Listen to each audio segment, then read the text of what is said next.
City. Love Shots on Radio City 91.1 FM.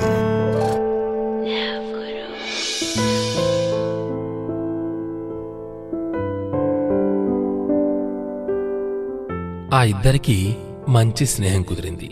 ఊహించని పరిస్థితుల్లో వారిద్దరికీ గొడవ జరిగింది. తప్పు ఎవరిదైనా క్షమాపణ కోరాడు ఒక మిత్రుడు. కాని దాన్ని తిరస్కరించాడు మరో మిత్రుడు. పంతం, ఈగో, కోపం వీటిని చూసుకుంటూ ఉన్నాడు ఆ మిత్రుడు. అయితే కోల్పోయిన స్నేహాన్ని కోరుకొని తమకు దగ్గరవ్వాలనుకునే ముందుకు వచ్చే మిత్రుడిని తిరస్కరించిన ఓ మిత్రమా, వీటన్నిటినీ వదిలిపెట్టి చూడు మిత్రమా. నీతో గొడవపడి విడిపోవాలనుకునేవాడు నీ మిత్రుడు కానే కాదు. కాని నీ స్నేహం కోసం అన్నీ మరచి మళ్లీ తిరిగి వచ్చాడు అంటే అతను నిన్నే ప్రపంచంగా అనుకుని వచ్చాడు. అలాంటి వాణ్ణి వదులుకుంటావా? ఆలోచించు. ఒక్కసారి ఆ మిత్రుడిని మనసారా క్షమించి చూడు.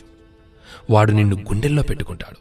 ప్రేమ కోసం ప్రాణాలు ఇచ్చేవారు కాదు మిత్రమా, స్నేహం కోసం ప్రాణమిచ్చే మిత్రుడిని సంపాదించుకున్నవాడివవుతావు. నీ మిత్రుడి కంటిలో కన్నీళ్లు నింపుతావో, వాడి పెదవిపై చిరునవ్వును మెరిపిస్తావో, అంతా నీ చేతుల్లోనే ఉంది. నీ స్నేహితుణ్ణి గుండెలకు హత్తుకొని చూడు మిత్రమా. వాడి కళ్ళలోని సంతోషాన్ని, పెదవిపై చిరునవ్వును, అంతకు మించి వాడికి కానుకగా నీవేమివ్వగలవు? చివరిగా చిన్నమాట, స్నేహం శాశ్వతం, స్నేహితుడే అమరుడు. ఇది అక్షర సత్యం. Radio City Podcast. Radio City.